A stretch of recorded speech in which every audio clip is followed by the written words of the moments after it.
When I was 20, I became a Christian. That was a while ago now. In fact, it was over 40 years ago. During that time, I've grappled with my faith, and it has been an interesting journey.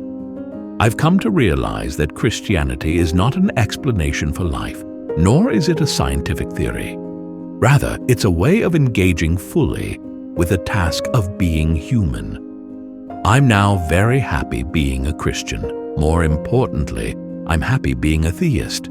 So, today, I want to share with you 7 reasons why I am not an atheist. I'm not here to change anyone's way of thinking.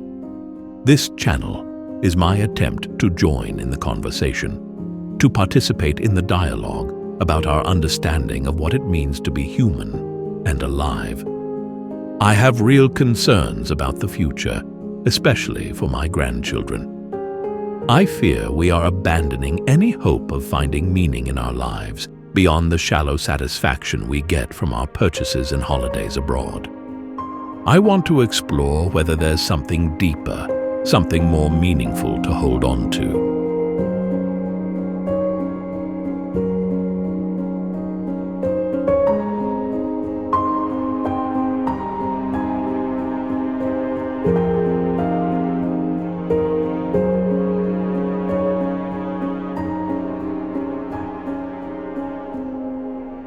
Atheism and theism are complex worldviews, and neither can claim to have all the answers.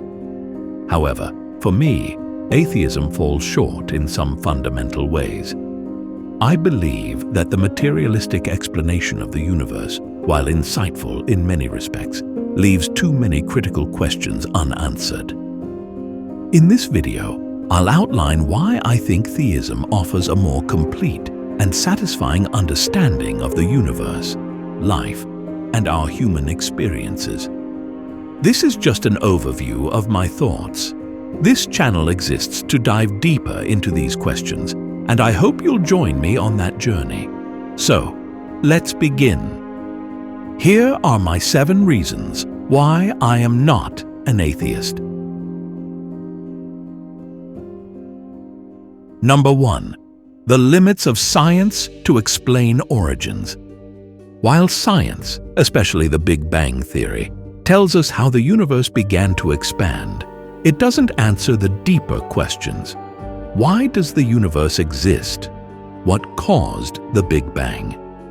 Atheists often look to speculative theories like the multiverse or quantum fluctuations, but these are no less speculative than the belief in a divine creator. I'm not arguing for God as a placeholder for gaps in scientific knowledge.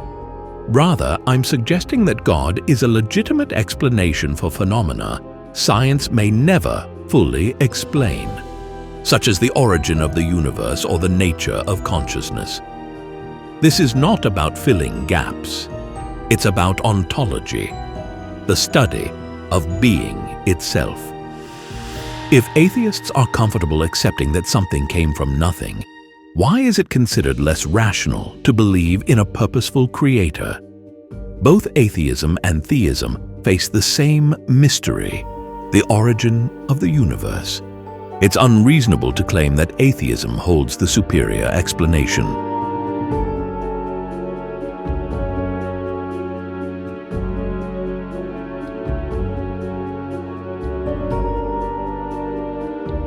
Number 2. The fine-tuning of the universe and life. The physical constants of the universe are so finely tuned that life is possible only under incredibly specific conditions.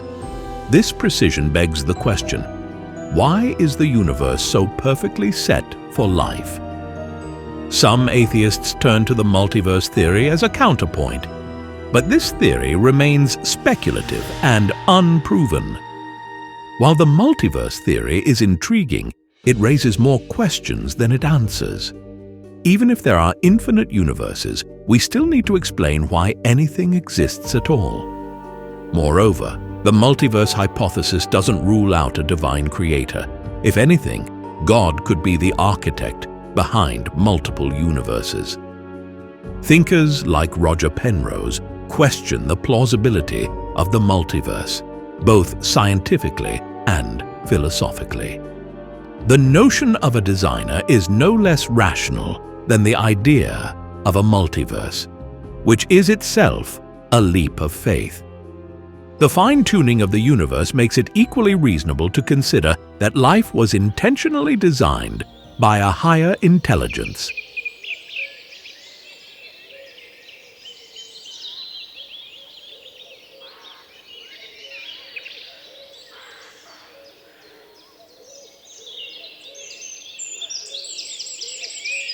Number 3. The mystery of consciousness. Consciousness remains one of the biggest challenges to materialism. Science can explain the processes of the brain, but it doesn't explain why or how subjective experience exists. If humans are purely material beings, why do we possess self-awareness or free will?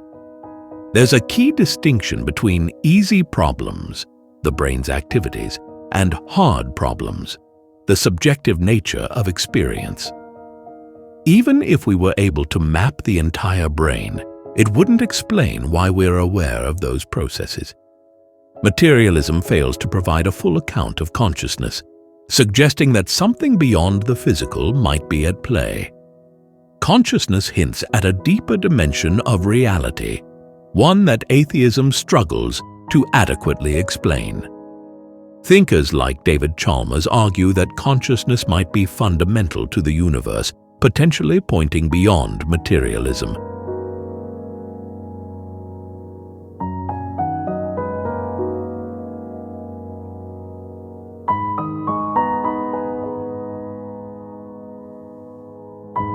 Number 4. Art, music, love, and altruism. Beyond evolutionary biology. Evolution by natural selection explains biological survival, but it struggles to account for human experiences like art, music, love, and altruism. These seem unnecessary for survival and point to a transcendent aspect of human life. If life is purely material, why do humans seek beauty, meaning, and love in ways that don't directly contribute to survival? These deeper spiritual experiences suggest that there's more to our existence than materialism can explain.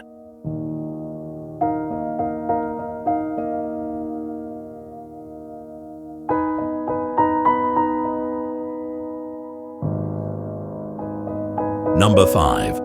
Moral and ethical framework.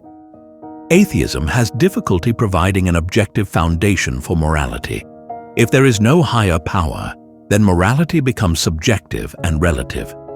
Theism, on the other hand, offers a robust grounding for moral values, suggesting that they are based on something universal and timeless. Moral relativism, utilitarianism, and evolutionary explanations give us insight into how moral instincts evolved. But they don't explain why actions are inherently right or wrong. Without a transcendent source, moral values become nothing more than societal preferences. Nietzsche recognized that the death of God leads to a crisis of values. Even secular philosophers struggle to ground morality in a purely material world. The existence of objective moral truths seems to imply the need for a higher divine source.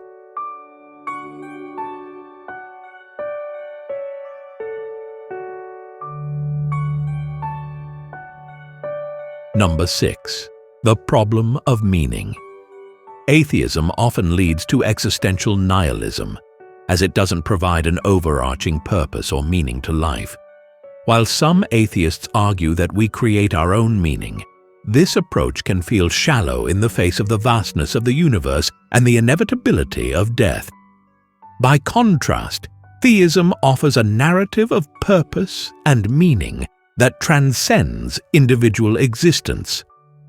While evolution might partially explain why we feel love or enjoy music, it doesn't fully capture the depth of these experiences. They seem to point towards something beyond material explanations. C.S. Lewis described beauty and love as signposts pointing to God. Materialism reduces these profound experiences to mere chemical reactions or evolutionary byproducts. But is that all there is?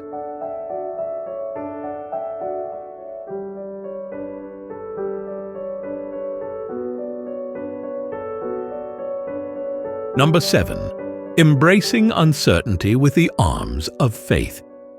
Both atheism and theism involve grappling with uncertainty. The origins of the universe, the nature of consciousness, and the existence of morality are mysteries for both worldviews. Atheism often claims the rational high ground, but it too requires a leap of faith into the unknown. Uncertainty is part of being human. Theism doesn't deny this. It invites us into a deeper relationship with mystery, framed by faith. Materialism tends to reduce mystery to something science will eventually solve. So why is faith in a materialistic worldview seen as more rational than faith in a creator?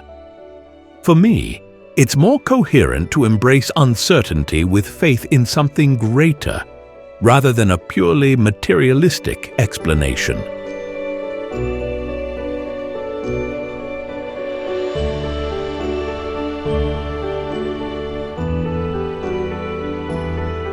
In the end, neither atheism nor theism can provide all the answers. Both involve a leap of faith and wrestle with the mysteries of existence.